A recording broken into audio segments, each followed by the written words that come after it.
Sure, I'm Bruce Schneier. I'm basically a security technologist. I study the intersection of security, people, and technology. Well, my career has been an endless series of generalizations, and my books reflect that. My first book was Applied Cryptography. It was about the mathematics of security, about cryptography. And in the writing and afterwards, I realized that the math isn't sufficient for security. I wrote a book about computer security and network security called Secrets and Lies. After that, I started looking at more general security technology and how technology affects security. And this book is Beyond Fear, written in the years after September 11th attacks. My recent book is called Liars and Outliers, and it's about security and trust. And it's really a book about psychology and sociology of security, how security exists within human social systems. So that's really what I'm doing. My books just reflect me trying to figure out the context of security and getting bigger and bigger. So here we are at the AGI conference. What was it about an artificial general intelligence conference that made you interested in submitting a paper for talk? Well, I didn't submit. I was invited, and I'm always interested in talking to new audiences. I'm very much an interdisciplinary guy, and I like listening to other audiences who are not security people react to the things I say, ask me questions, and interpret what I'm doing, because then I take that back and think about it. I mean, the talk I just heard at the conference was very much about an AI hacking itself. It wasn't described that way, but I heard it as a security talk. There's a lot of security embedded in what other people do, and I always like hearing about it. So whenever there's a conference not in my field, I'm likely to say yes if I'm invited. I asked a question about how social systems will react to more transparency and maybe less privacy. How do you think, it's hard to tell, but how would you bet people will learn to game the system when they're always being watched? Well, in some ways this isn't new.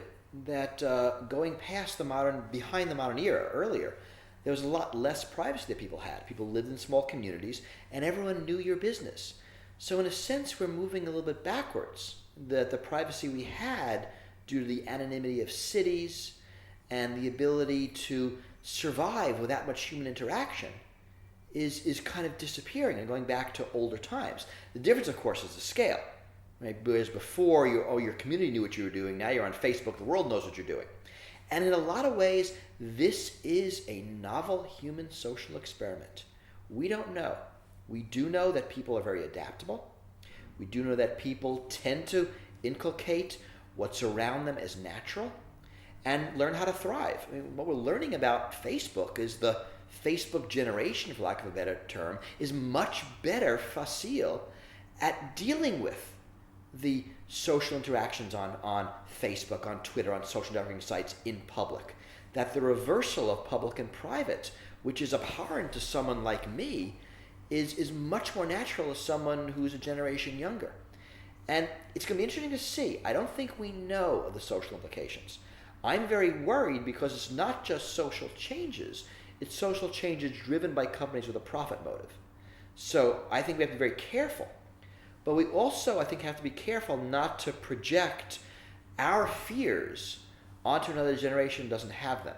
Because the thing about these sorts of generation gaps, and make no mistake, this is a generation gap, is that the younger generation always wins because the older generation dies. And when you think about generation gaps, the older generation always tells you about the horrors and what'll go bad, and they're often right, but the younger generation makes them not horrors. So we don't know, and I think it's wrong for us to predict and prescribe. We really have to observe. Okay, so you've heard of Germaeus Cassio's participatory panopticon by name, and I guess you get the idea that like little brothers and sisters are watching each other all the time. And well, it's not just surveillance, it's surveillance, and there's many sort of valences, right? Do you think that that's a plausible future? Well, certainly we are going to have a future of more observation of each other. I mean, I think the big lesson of the Petraeus scandal in the United States was the ease in which the FBI was able to surveil the CIA director and collect information about his doings without a court order. And we learned that companies like Google and Facebook and Apple are collecting more and more data. Certainly there's a lot of looking at each other as people post more public things on social networking sites. There's a lot of observation from all directions. And yes, there's a lot of social control there. I mean, we get a lot of our social cues from our peers. What's allowed, what isn't allowed, what we talk about, what we don't talk about. And as we observe each other in more things, I think those social mores become more controlled. And I think we have to be careful. At the same time, I worry about the government surveillance, right, where there's a power differential. Government to people and also corporate to people. A lot of the power these days in the world is not government power, it's corporate power. And I think we should be careful about giving for-profit entities the ability to do massive surveillance on us, as well as giving governments that ability. Interesting. So the way I'd like to portray myself is the way that I control how other people see myself now. I have my personnel, I have my clothes, my fashion. It seems so the social networks are geared towards just a very static model of self-representation. We don't really get all that much choice about how we represent ourselves. So the control is, we've lost a bit of control. Do you think people are going to be worried about losing control of how they're represented in the future? Well, I don't know if that's true. I mean, people have a lot of control on what they choose to write about, what pictures they choose to post. I mean, there's control in different ways. So, people might feel that, for example, you're carrying a cell phone 24/7. So your location data, which the cell phone has to know, otherwise I can't give you phone calls, is collected by someone who now has a picture of where you go. Now you have no control over that. You might choose not to tell people when you go certain places, but your phone knows everything.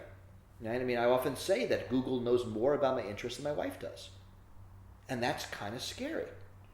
In other ways, we have a lot of control over what we present to other people, because we control what we say. So there's two things going on. There's the automatic surveillance where we lose all control, and then there's the systems where we choose to project things, where we have even more control. So for someone like Google, who's collecting my interests and making decisions, I have no control, I have no visibility. Same with the TSA that might decide I'm more or less of a terrorism risk. I have no control there. But on a site like Twitter, where I get to write the tweets and decide if I do and decide if I don't, decide what I retweet, I have a lot of control. And I have actually more control than I do normally because I can go directly to people. I mean, this is something celebrities are learning. Right? It used to be the tabloids, the magazines, were the gateways for celebrities to interact with their fans. Right now, celebrities realize they can go on Twitter and talk to all of their fans directly. That's enormously empowering. That's an interesting metaphor, yeah. And it's true. I guess, but we're not all celebrities.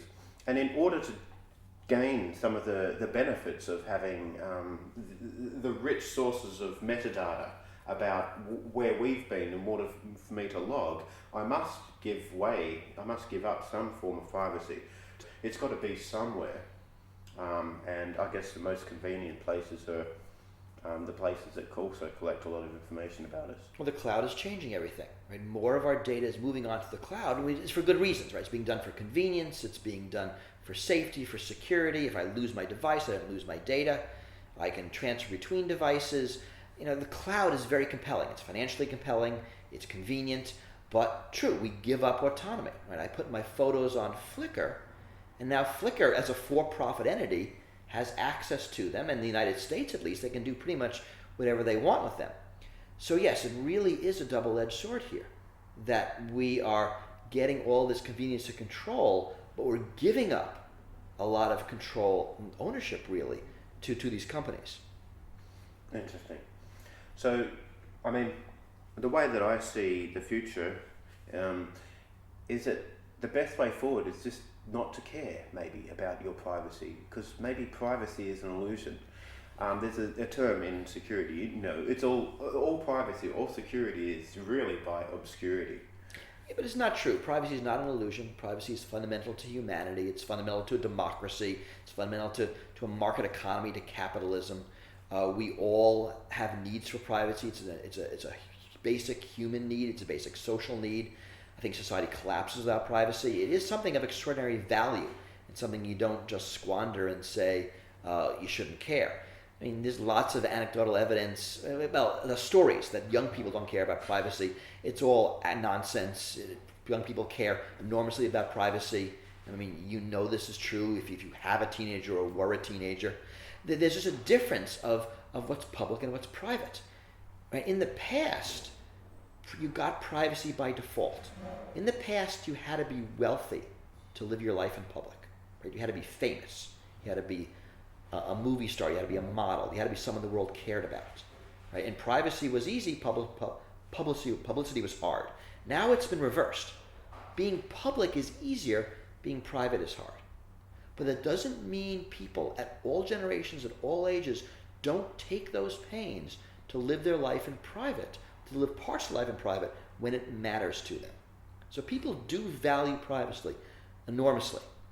I think the way forward is for law to step in. I mean, there's a lot of ways to control the way society works. Right? One of them is the laws of physics. One of them is the laws of the market. The other one is actual laws of government and then social norms. I mean, what's working on the internet is everything but laws of government. The government's largely abdicated on the internet. And I think that's been a mistake.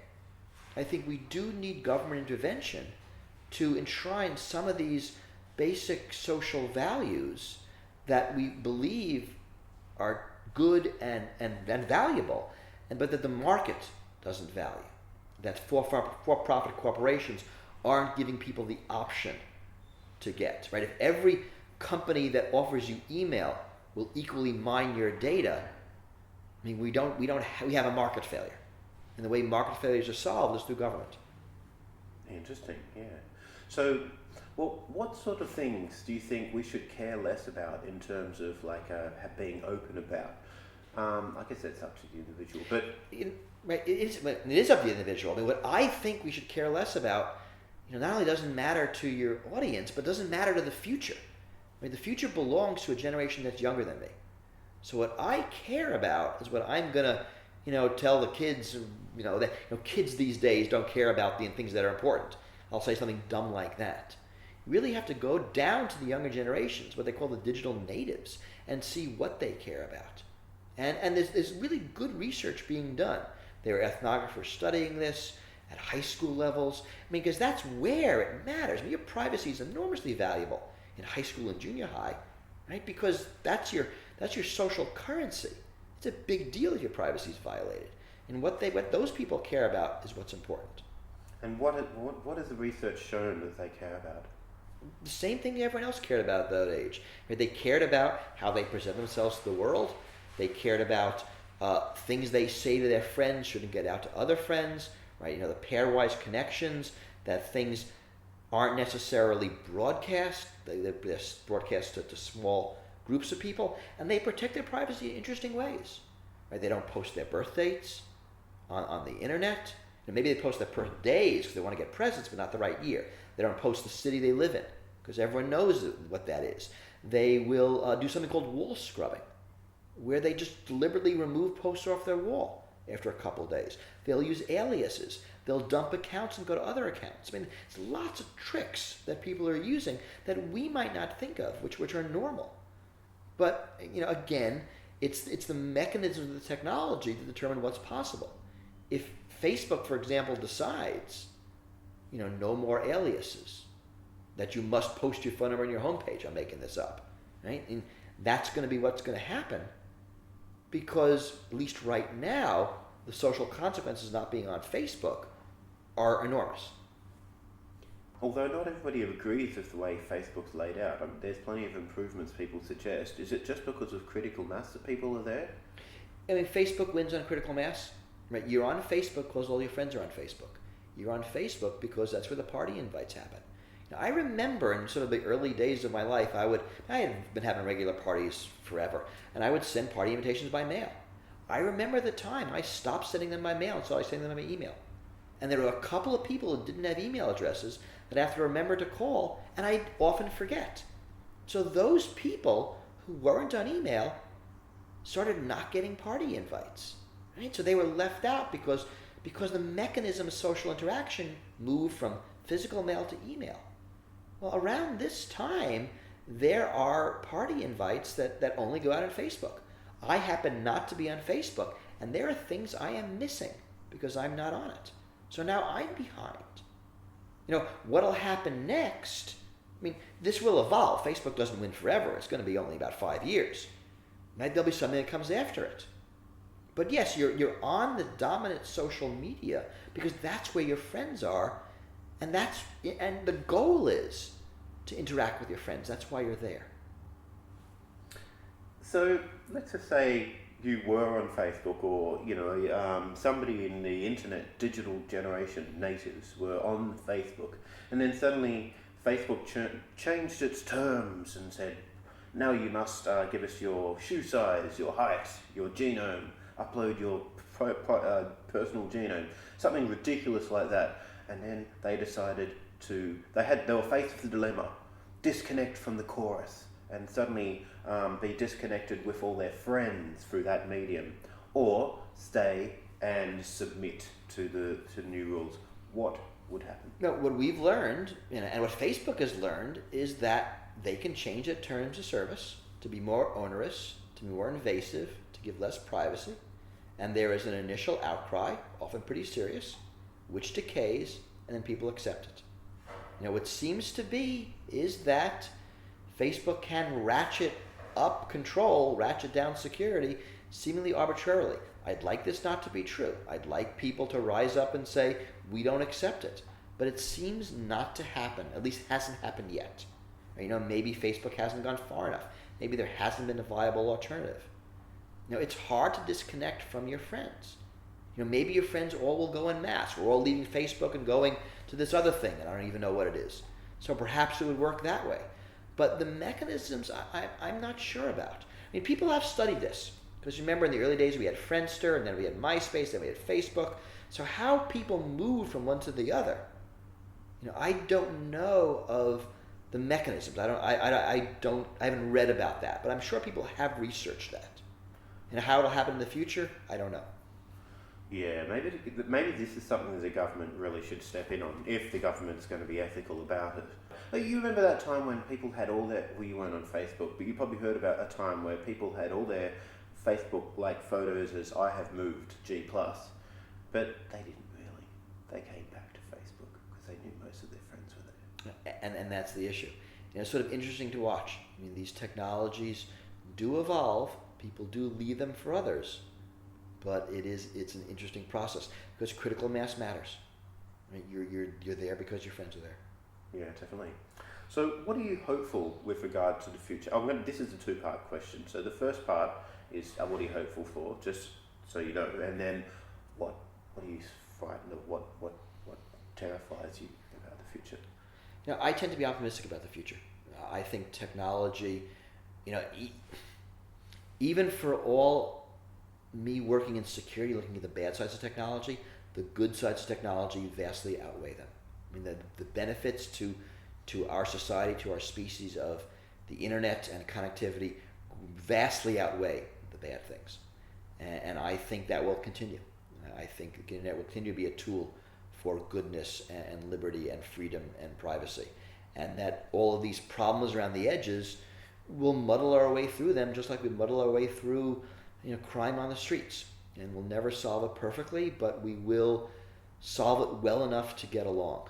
So I am, even in these days of post 9/11 security craziness, I think that is also temporary. And then we will move towards a more free and equitable internet with actual privacy controls. And I think that the law will eventually figure this out and understand that a lot of this is a public utility. And as a public utility needs some regulation, just like you regulate the water coming out of your tap in the morning, then it's not poisonous, it's safe to drink.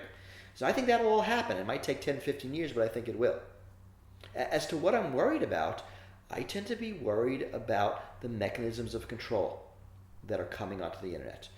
From the corporate side, from for-profit entities, mostly big data, and from the government side, right? Regulations from the military and the police, from groups that are not really understanding the internet, but feel it is too dangerous. And I think those powers have a very strong incentive and are possibly powerful enough to hurt the internet in some fundamental way and make it hard for it to be this tool of freedom and goodness and liberty. Excellent. Is there any metaphors that you've used in your writing or in your speaking that can help people understand some of the more technical issues or the bigger picture when it comes to security and the future and privacy? Any metaphors in nature or in social systems? It's funny. I use metaphors all the time. I will write articles on security and never mention computers. My books pull metaphors from natural science, social science, history, movies, all the time, all of them. So none stand out. I mean, the phrase security theater is something I invented. It's probably the metaphor of mine that's hit the popular vernacular the most. Just last week I wrote an article about feudal security, not futile, but feudal with a D, from European history, that we're moving into a feudal model of security, and that's my current metaphor. So I'm all about metaphors. None stick out, but you read my readings read my writings, and there's nothing but metaphors. One more question, and that is about approaching a utopia. There's been failed experiments for perfect utopias in the past. Some people suggest that we are living in a sort of like a give and take utopia today, in the first world utopia. What we know about people is that there always will be a minority who will try to subvert the system, will be parasites to any system. And that means a utopia is not possible. But pursuing it, figuring out how to get closer, I think is an incredibly valuable goal. And I think we get a lot of value from all of that work. But you'll never get to real utopia as long as individual people have self-interest. And that's okay. There's nothing wrong with that. But I think I just have to recognize it. I mean, rocks get utopia, right? People don't.